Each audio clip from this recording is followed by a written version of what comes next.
Bonjour à tous, j'espère que vous m'entendez bien. Je vois qu'il y a effectivement encore des personnes qui se connectent, mais je vous propose de commencer et de leur laisser le temps tranquillement de se joindre à nous. Merci beaucoup en tout cas d'être si nombreux aujourd'hui sur ce webinaire dans ce contexte assez particulier. J'espère que vous êtes tous en très bonne santé. Je vous propose de commencer très rapidement par tout d'abord parler quelques minutes de Weborama. Uniquement pour les personnes effectivement qui ne nous connaîtraient pas et qui auraient besoin de savoir qui nous sommes et pourquoi nous sommes légitimes à parler de ce sujet aujourd'hui. De parler des enjeux du marché publicitaire. En fait, c'est eux qui nous emmènent à chercher des solutions et notamment à exploiter et à analyser si le contextuel sémantique peut nous apporter des solutions à la problématique actuelle. Et par la suite, de parler justement de ce thème-là au travers de 2 cas clients que j'ai sélectionnés pour vous, avec quelques chiffres et d'autres que j'aimerais bien vous donner un exemple. N'hésitez pas à poser vos questions pendant le webinaire. Je vais y répondre à la fin. Et je serais ravie que ce soit une séance interactive autant que possible devant nos ordinateurs.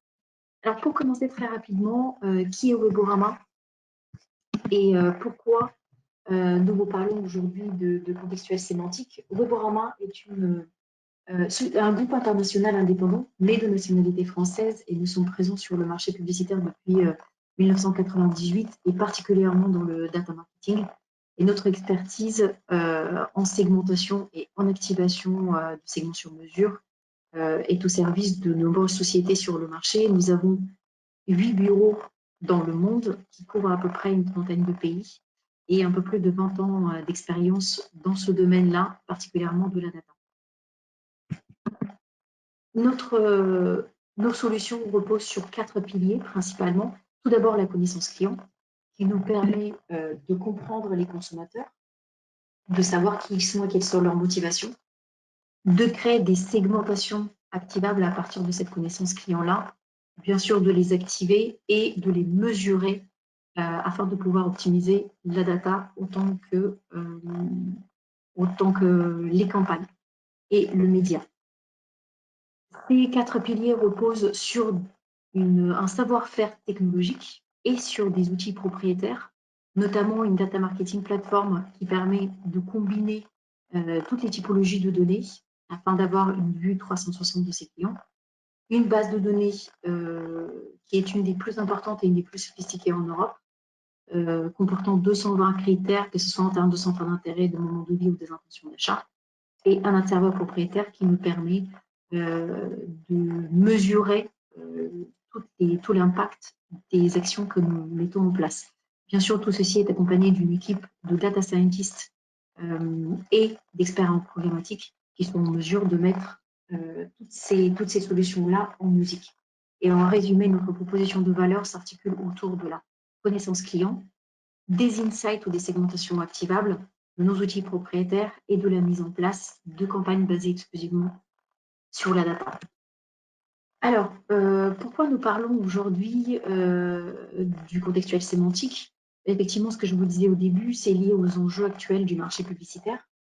Pour nous tous, la data est au cœur de notre métier quotidien de publicitaire, de marketeur, de marque, d'annonceur. Surtout depuis l'arrivée du programmatique qui est quand même essentiellement basé sur la donnée. Déjà pour toute la partie optimisation, mais également aussi pour le ciblage des audiences. Aujourd'hui, la data nous a permis à nous tous de rentrer dans l'ère du mass marketing one-to-one et de pouvoir se baser plutôt sur les comportements, les intentions, les envies, les besoins de nos consommateurs pour leur proposer des messages publicitaires. Comme vous le savez tous, les cookies ont été à la base créés pour identifier la navigation des internautes pour pouvoir conserver leurs préférences, mais également aussi pour les identifier. Au fur et à mesure du temps et des besoins des marketeurs, notamment de pouvoir se rapprocher de leurs consommateurs et de pouvoir travailler en connaissance client, il y a effectivement d'autres usages qui sont apparus, notamment le profiling, l'adaptation des publicités au profil, le ciblage personnalisé, la gestion des cappings, mais tout ce qui est également aussi la mesure et l'optimisation de la diffusion publicitaire. Et ce qu'on reproche aux cookies, c'est justement ça, c'est le fait de faire du profiling, le fait de suivre les internautes et de pouvoir se baser sur leur comportement pour leur proposer différentes typologies de publicité. Alors, quelle influence la suppression des cookies pourrait avoir sur notre quotidien à tous? D'abord, pour les utilisateurs, malgré tout ce qu'on peut dire sur la publicité, malgré le fait qu'il existe les adblockers, on a souvent la publicité en ligne de mire, il ne reste pas moins que les consommateurs consomment au travers de la publicité, à condition qu'elle soit adaptée. Ils ne sont pas contre la publicité en elle-même, ils sont contre le fait de voir la même publicité d'une manière indéfinie et de voir des publicités qui ne les intéressent pas, qui ne correspondent pas à leurs besoins et à leur centre d'intérêt. Alors, tout ceci, bien sûr, est basé sur les cookies et est basé sur cette connaissance client, autant la répétition, le capping, que la personnalisation. Les utilisateurs ne se rendent pas compte à quel point ils sont habitués à cette personnalisation-là, parce qu'elle existe déjà sur le marché, même si elle passe parfois inaperçue de leur côté, elle existe et nous l'appliquons tous au quotidien. Côté annonceur, la complexité vient du fait que on revient un petit peu en arrière, c'est-à-dire faire des campagnes sur des suppositions, sur ce qu'on pense que nos clients veulent, sans pour autant en avoir la vérité sur tout ça, ou sans avoir de statistiques concrètes qui le prouvent, et sur le fait, et sans avoir des données pour savoir exactement ce que nos consommateurs attendent de nous. Et côté éditeur, bien sûr, la monétisation des sites éditeurs est également aussi basée énormément sur les cookies.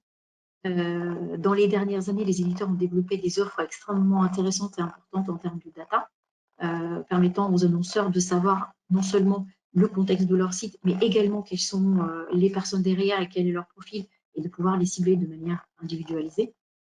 Tout ceci fait que les enjeux sur notre marché sont extrêmement importants et on se retrouve dans une situation où il y a plusieurs solutions. Il y a plusieurs solutions actuellement, mais pour le moment, ça reste des initiatives de différents acteurs et on n'a pas encore de solutions concrètes sur le marché. Bon, effectivement, il y a beaucoup de choses qui restent un petit peu vagues, notamment les annonces Google, comment ça va se passer, comment va exactement fonctionner le Privacy Sandbox. Les recommandations de la CNIL ne sont pour l'instant pas définitives et ne sont pas contraignantes. Elles sont toujours en discussion, donc le cookie continue à exister pour le moment et avoir encore des possibilités devant soi. Néanmoins, il faut se préparer à un futur proche dans lequel on n'aura plus la possibilité de les utiliser comme on le fait aujourd'hui. Et il y a plusieurs initiatives sur le marché, notamment la première d'entre elles qui est l'utilisation des first-party cookies pour les third-party providers, notamment pour la mesure, mais également aussi pour la collecte de données sur les sites des annonceurs.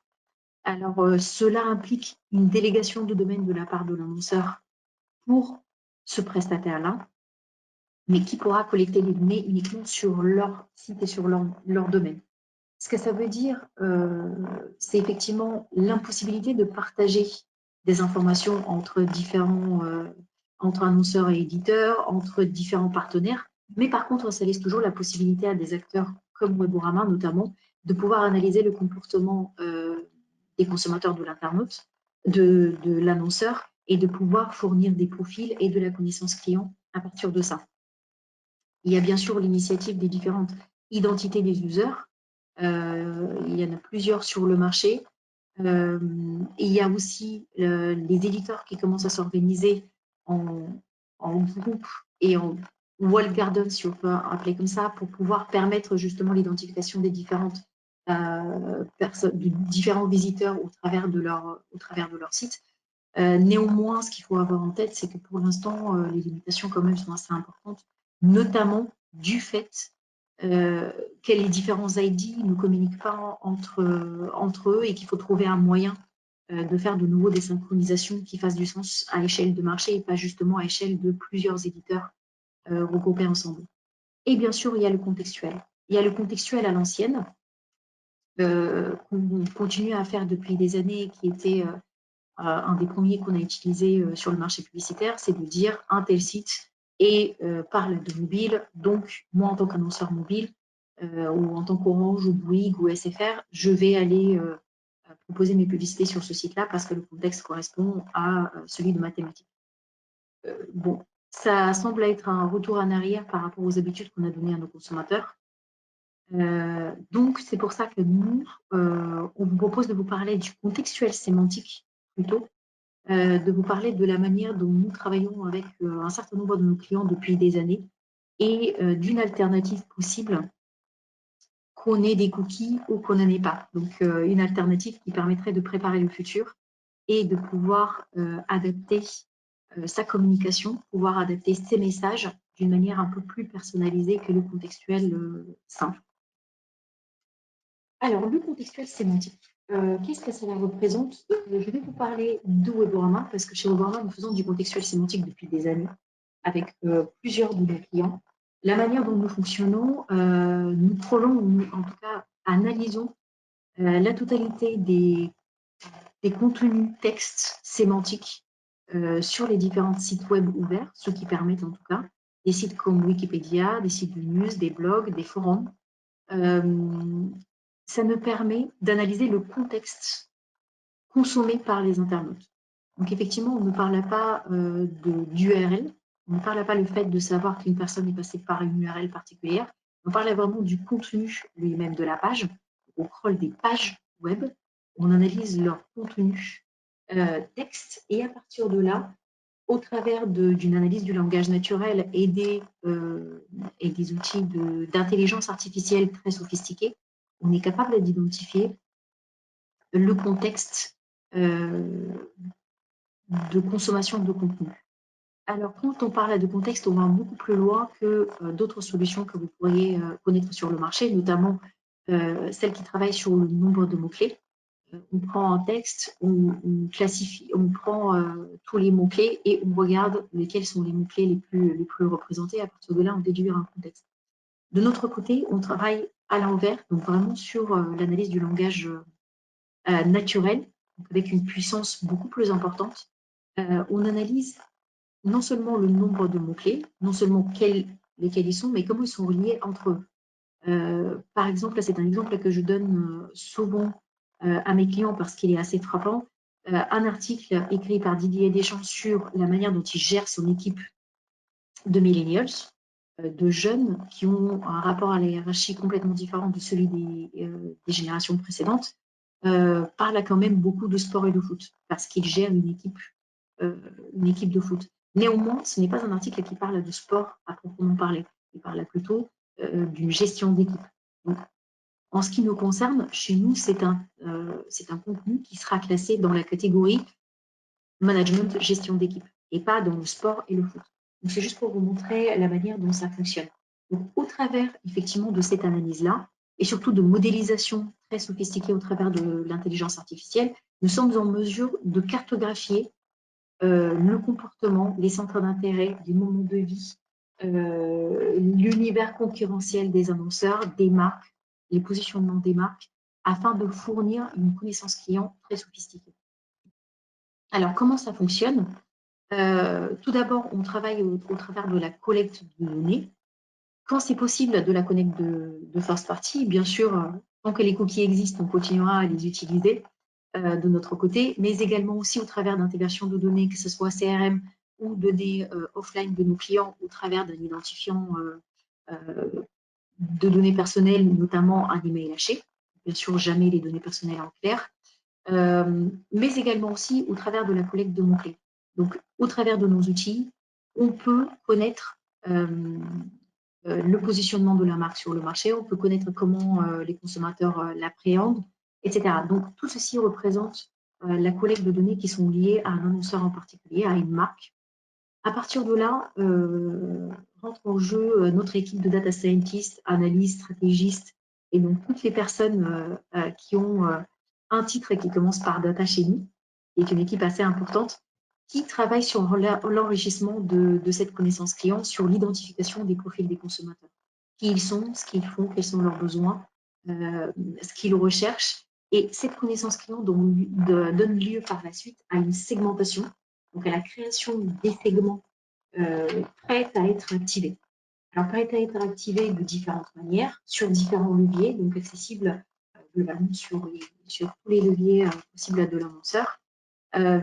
Quand que les cookies existent, les cookies tiers existent au travers des cookies tiers, au travers des cookies first party, mais également aussi au travers d'un monde cookieless par la fourniture d'une liste d'URL sur lesquelles se trouvent ces personnes-là.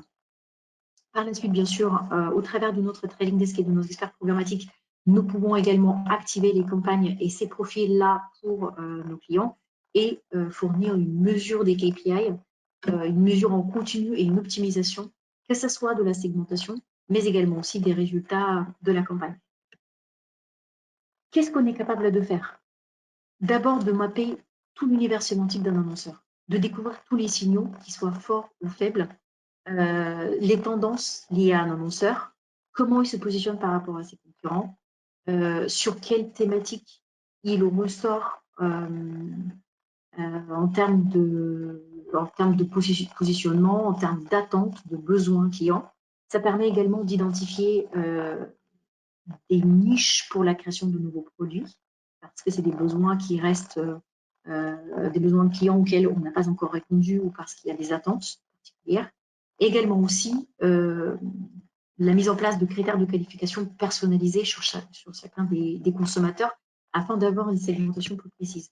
Donc, ça nous permet de savoir qui sont les clients, quels sont leurs profils, leurs centres d'intérêt, leurs moments de vie, leurs besoins, leurs attentes par rapport à une marque, quelles sont leurs motivations d'achat, pourquoi ils sont attachés à cette marque-là, pourquoi ils achètent, quelles sont leurs préférences, quelles sont leurs attentes et comment ils perçoivent cette marque-là par rapport aux concurrents, quelles sont leurs typologies, et est-ce qu'ils présentent, est-ce qu'ils expriment des besoins auxquels la marque n'a pas encore répondu, ou est-ce que la marque est perçue d'une manière particulière dont elle n'était pas au courant.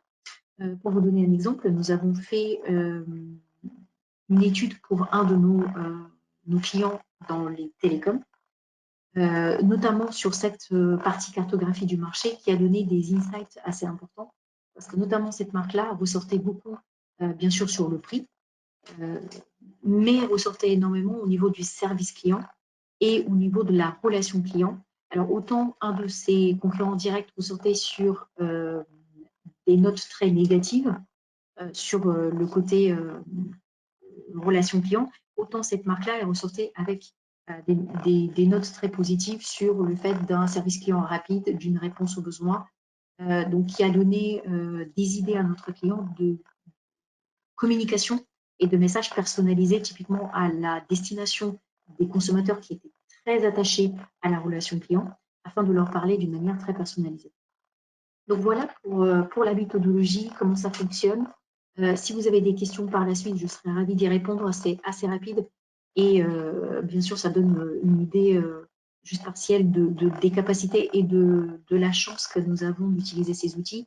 Les mots restent au final extrêmement puissants parce que nous exprimons tout au travers des mots sur Internet. La marque communique avec ses clients au travers des mots. Les clients, à l'envers, font la même chose.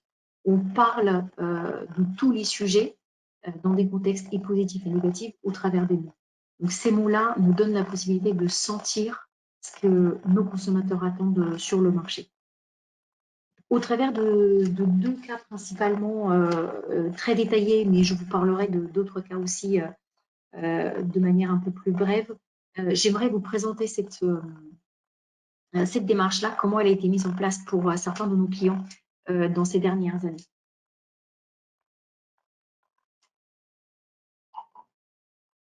Tout d'abord, je voudrais vous parler d'un client avec une problématique assez particulière, qui est le recrutement d'abonnés digitaux presse. Pour ce client, mais comme pour un certain nombre de magazines et journaux et sites de news en ligne, le public de ces sites-là est extrêmement volatile. On n'a pas toujours la connaissance et la compréhension claire pourquoi les gens viennent, consomment beaucoup de contenu sur le site, mais ne s'abonnent pas au final, ou pourquoi ils s'abonnent et ne renouvellent pas leur abonnement par la suite. Donc, l'idée de notre client était de comprendre ces consommateurs, de comprendre ce qui les distingue du reste de la population française, pourquoi eux, ils s'abonnent et pourquoi il y a un nombre important de personnes qui ne le font pas, et de trouver des moyens de communication qui permettraient d'augmenter l'efficacité de recrutement des abonnés. Donc, nous avons mis en place toute la méthodologie dont je vous ai parlé au début, notamment les insights, le profilage des clients et leur catégorisation. Cela a donné lieu à des cartes d'identité, donc des cartes d'identité persona, en l'occurrence, et à une segmentation sur mesure pour chacun des personas. Chacun des personas a donné lieu à plusieurs segments. Il n'y a pas eu un segment unique par persona, mais en fonction de l'appétence, en fonction des besoins, en fonction des insights qui sont ressortis, il y a eu plusieurs segments par persona que nous avons activé bien sûr et que nous avons mesuré par la suite. Je vous ai parlé tout à l'heure de notre base de données qui est une base de données sémantique qui est constituée à travers du crawl des contenus sur le web. Ce qui est important de savoir sur cette base de données, c'est que en fait, toute cette cartographie-là des contenus du web nous a permis de créer 220 segments, qu'on appelle des segments génériques, qui récapitulent globalement les contenus, les comportements des consommateurs, que ce soit en termes de moment de vie, de centre d'intérêt, d'intention. Et à partir de cette base de données, on peut créer à l'infini un nombre de segments sur mesure pour un client en particulier. Cette base de données, de par sa volumétrie, mais également aussi de son exhaustivité par rapport à la population française, elle nous donne la possibilité de fournir des insights très sophistiqués à nos clients et également de transposer leurs clients, l'information que nous avons sur leurs clients, sur cette base-là et de pouvoir étendre cette connaissance. Vos clients, voici le profil de vos clients et voilà toutes les autres personnes qui ont des profils sensiblement identiques, des profils qui pourront venir chez vous et devenir clients. Donc, c'est cette démarche-là que nous avons mis en place. Ce qu'il faut imaginer, c'est que notre base de données n'est pas juste binaire. Donc, on ne parle pas juste telle personne est intéressée par la presse et telle personne ne l'est pas, mais c'est effectivement beaucoup plus complexe que ça. Il y a énormément de paramètres qui rentrent en compte que juste le fait telle personne a lu tel contenu. Il y a la fréquence, il y a la récence, il y a l'exposition aux mots-clés, l'exposition à un certain nombre de contextes. Il y a énormément de paramètres qui rentrent en compte et qui sont analysés, que ce soit par nos linguistes ou par nos data scientists. Donc, c'est beaucoup plus complexe que le simple fait de se dire une personne appartient ou n'appartient pas à un tel segment, à un tel intérêt. D'où l'importance, effectivement, de fournir des cartes d'identité très complètes à nos clients. Donc, comment s'est passée cette campagne-là sur laquelle on a mis effectivement toute la méthodologie dont je vous ai parlé au début. Donc, on a récupéré toutes les données sur les clients de notre annonceur, que ce soit sur son site ou que ce soit à partir des données dont il dispose et au travers de tout son univers sémantique via les mots-clés de son univers. Et tout ceci a été transposé sur notre base de données afin d'identifier les consommateurs, de faire une exploration de l'audience, de découvrir qui sont les consommateurs, ce qui les intéresse, ce qui les motive, pourquoi ils sont devenus ou pourquoi ils sont clients de notre annonceur. Donc, quels sont les critères discriminants qui sont différents du reste de la population française. Effectivement, il y a eu cette comparaison-là au reste de la population française pour se dire ce qui les rend uniques, ce qui les rend particuliers, c'est vraiment ces centres d'intérêt-là, ces moments de vie, ce sont ces contextes-là dans lesquels ils évoluent et parmi lesquels, effectivement, ils recherchent un certain nombre et consomment un certain nombre de contenus. Ça a donné lieu, comme je vous ai dit, à une segmentation, donc à une carte d'identité ou communément appelée persona, regroupe effectivement tous les centres d'intérêt de ces personnes-là. Et cette segmentation-là a été, par la suite, a donné lieu à différents segments prêts à être activés. Alors, les segments étaient de différentes natures. Alors, tout d'abord, en termes de centres d'intérêt, comme vous voyez, en étape de vie, il y en a différentes qui étaient présentes, notamment tout ce qui est mariage, qui était représenté énormément chez une partie de la population, chez cette audience 1 en particularité. Tout ce qui est immobilier, par exemple, et tout ce qui est maternité, naissance d'un enfant. Particulièrement, ces thématiques-là, par exemple, ont été isolées. Et à l'intérieur de ces thématiques, il y a eu des sous-segmentations en fonction de l'appétence des personnes. les fameuses notes dont je vous ai parlé tout à l'heure, donc qui sont de 0 à 20 chez nous, qui décrivent l'appétence d'une personne à un sujet particulier. Une note de 0 voulant dire pas d'intérêt du tout et une note de 20 indiquant une appétence très forte ou une intention. Effectivement, il y a eu une segmentation en fonction de ces notes-là à l'intérieur même du segment mariage, à l'intérieur même du segment maternité, par exemple. Ce que cette carte d'identité a permis à notre annonceur, tout d'abord, d'avoir tous ces segments-là préactivés que nous avons activés avec eux et sur lesquels nous avons obtenu des résultats mesurés, mais aussi l'application de toute cette segmentation-là sur tous ces autres leviers.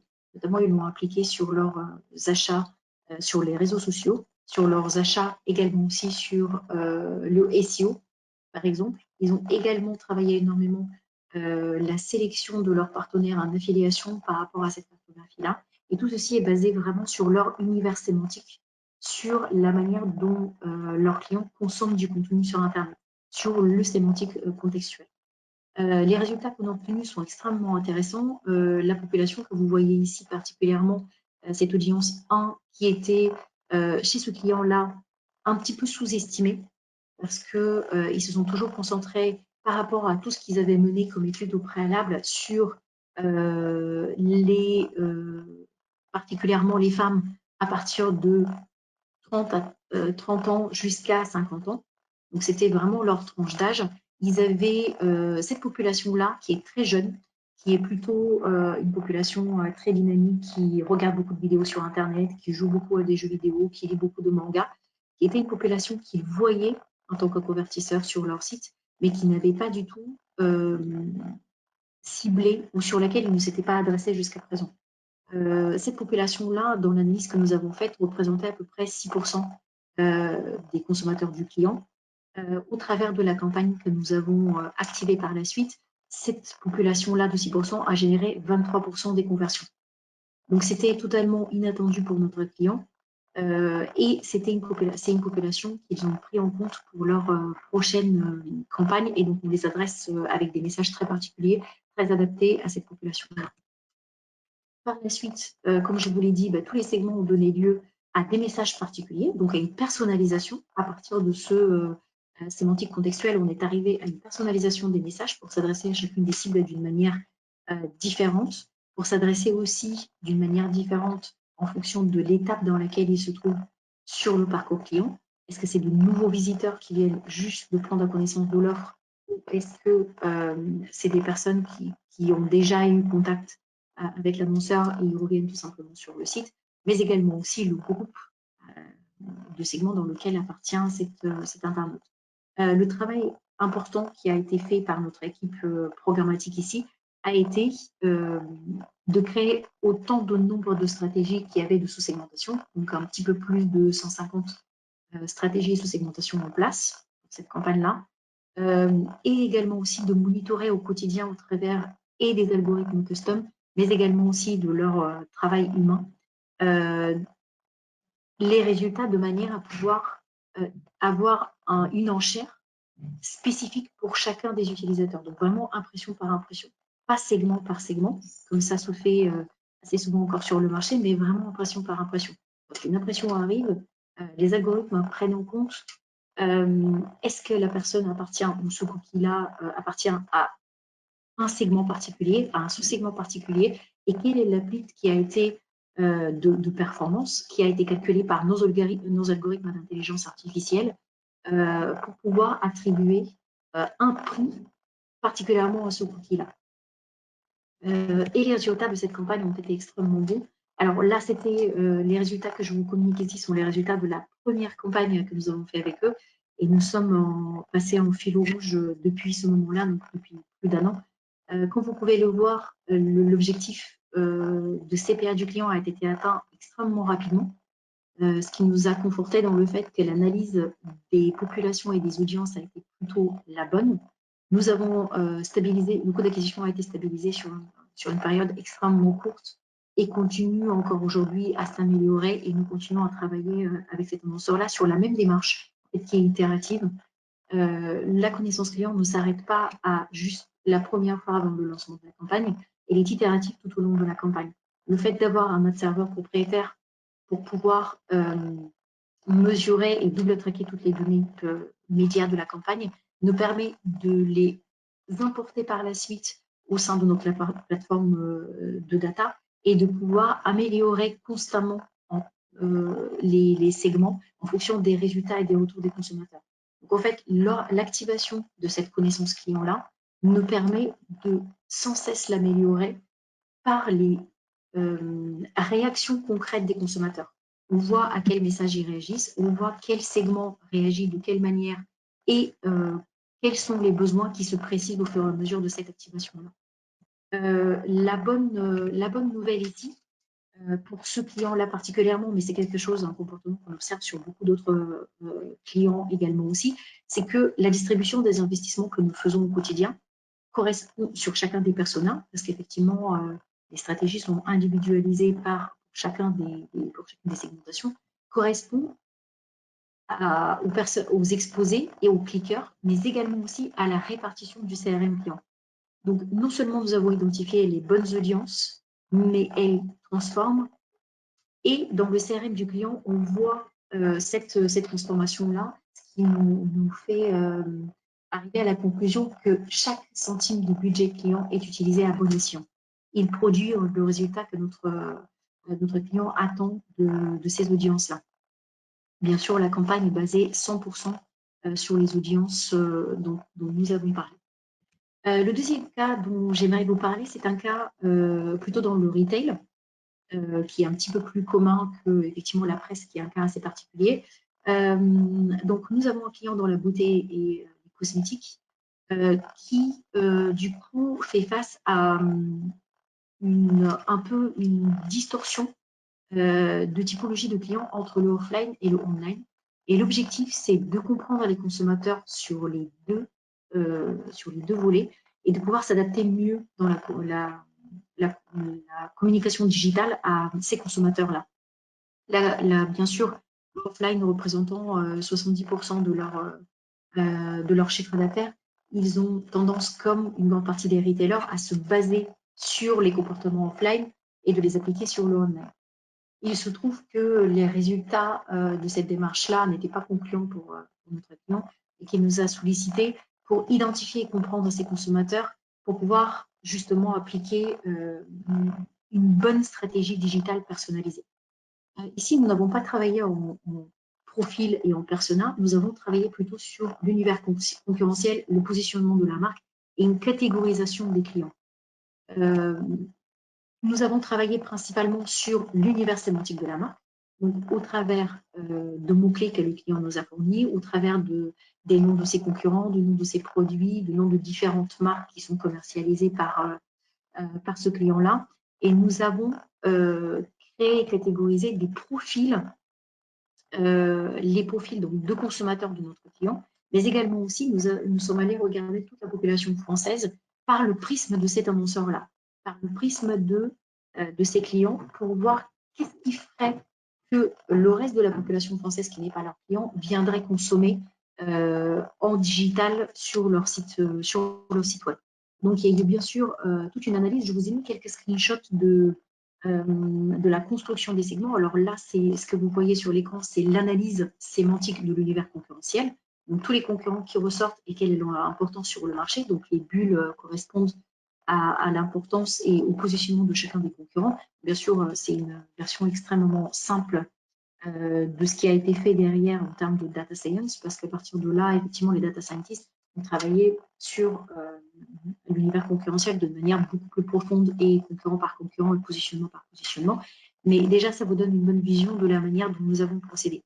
Et à partir de là, au travers de tous les mots-clés qui sont ressortis de l'univers sémantique de cet annonceur, de comment il est positionné par rapport à ses concurrents, de comment il est perçu par ses consommateurs, il y a eu la création de segmentation personnalisée. Ce qu'on s'est rendu compte pour cette campagne-là, toujours basée sur cette sémantique contextuelle, c'est que notre annonceur avait l'impression de s'adresser aux 18-25 ans sur son site web, alors que la perception des consommateurs sur le web était plutôt que c'est une marque qui est dédiée aux plus de 30 ans.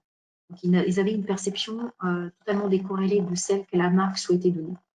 Ce qu'on s'est rendu compte également aussi, c'est que néanmoins, cette population-là, elle représente une partie importante et des paniers moyens beaucoup plus importants que ceux de la population 30 à 50 ans, qui continuent toujours à être ciblés par l'annonceur. Donc effectivement, cela nous a donné ça nous a permis d'avoir plusieurs réflexions, notamment d'adapter les communications d'une manière différente en fonction de la tranche d'âge, mais pas juste par rapport au socio-démo, mais d'inclure le socio-démo dans la connaissance client et de prendre en compte la tranche d'âge dans les différentes segmentations. Et à partir de là, de s'adresser d'une manière différente aux jeunes de 18 à 25 ans qui sont très dynamiques, très urbains, qui regardent beaucoup de vidéos, qui surfent de manière très intensive sur le net, des autres populations qui sont à 18-25 ans, qui sont un petit peu plus intéressées par la lecture, la mode, les tendances du marché, par exemple, et des autres populations identifiées pour je vous ai mis juste quelques exemples pour vous dire, voilà à peu près comment un segment peut se constituer de notre côté. Donc, comme vous le voyez, on a une interface extrêmement simple et qui permet, une fois que nos data scientists ont fait tout ce gros travail d'analyser, de comprendre l'univers de l'annonceur, de créer des segmentations précises, de créer à partir de là des segments activables, notamment en saisissant des mots-clés tout simplement dans notre base de données et en faisant une analyse immédiate du nombre de cookies disponibles, du nombre de profils, alors pas en cookies, mais en profils disponibles pour cet annonceur-là. Ça peut se faire en termes de marque, en termes de concurrents, en termes de produits. Bien sûr, nous avons procédé à l'activation de cette campagne-là de la même manière que celle que je vous ai précédemment expliquée, donc je ne reviendrai pas là-dessus. Là, pour le coup, on était uniquement sur une segmentation sur 5 gros groupes qui ont donné lieu à des sous-segmentations. Et juste pour l'exemple, pour cette campagne-là, nous sommes actuellement, parce que c'est une campagne, un annonceur avec lequel nous travaillons depuis plus de 2 ans, nous sommes à plus de 250 stratégies d'achat en parallèle et chacune d'entre elles correspond à une sous-segmentation. Les résultats continuent à être très probants. Là, actuellement, ce que je vous ai mis, c'est effectivement les résultats depuis le début de l'année de diffusion avec cet annonceur-là. Notre objectif est de générer de nouveaux users et depuis le début de notre collaboration avec cet annonceur-là, nous continuons à toujours amener de nouveaux utilisateurs sur le site à des coûts nouvel utilisateur très compétitif et très en dessous de l'objectif que le client nous a communiqué. La raison de tout cela, c'est que cette analyse constante des comportements et de la connaissance client nous donne tout le temps de nouvelles tendances de marché. On voit comment évoluent les consommateurs, comment évoluent leurs besoins, comment évolue le positionnement de notre annonceur et on s'y adapte dans nos différentes stratégies et de segmentation et d'achat.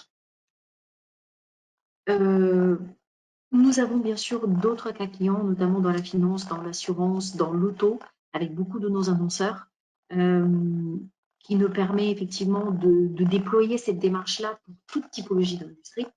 Nous avons particulièrement, par exemple, un client dans la finance qui s'adresse à une cible extrêmement restante et qui est très niche sur le marché, pour lequel nous analysons constamment cette niche de population-là afin de trouver toutes les possibilités à l'extérieur de leurs clients de cibler de potentiels consommateurs. Et cette analyse-là de leur motivation d'aller particulièrement chez ce client-là et pas chez ses concurrents, nous aide à retrouver de nouveaux potentiels de prospects. Donc effectivement, cette démarche-là est non seulement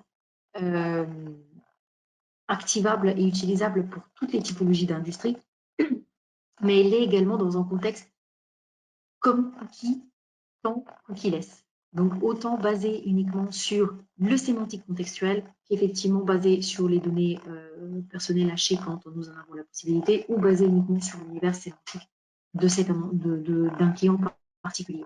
La valeur ajoutée du contextuel sémantique, telle que nous la percevons chez Vaporama en tout cas, c'est d'abord d'avoir cette connaissance client activable, de ne pas partir à l'aveugle et de revenir en arrière où on faisait des suppositions sur nos consommateurs, c'est de pouvoir créer ces segmentations sur mesure qui sont activables rapidement, de pouvoir optimiser ces ciblages, de pouvoir réfléchir à des stratégies de ciblage performantes et de pouvoir continuer à personnaliser ces messages publicitaires.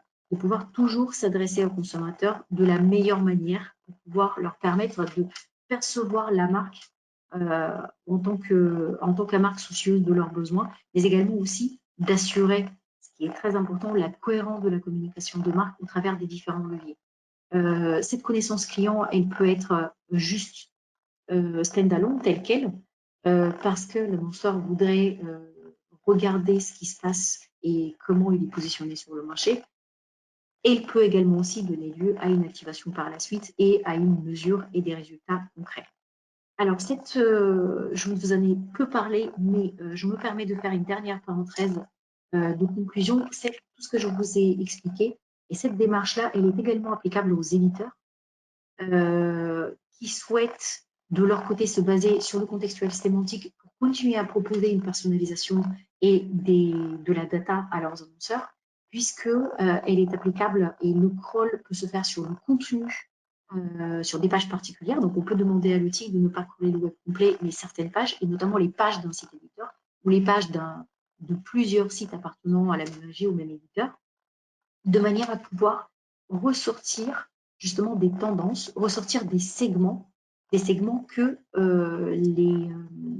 les éditeurs peuvent proposer à leurs annonceurs, que ce soit en mode cookie ou en mode sans cookie basé uniquement sur les URL des différentes pages.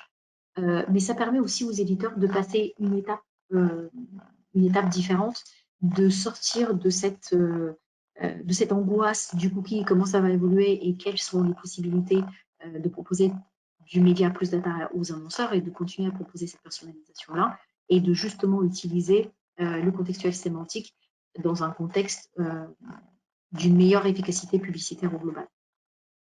Voilà en tout cas, moi, ce que je voulais partager avec vous, l'expérience que nous avons et l'expérience de beaucoup de nos consommateurs.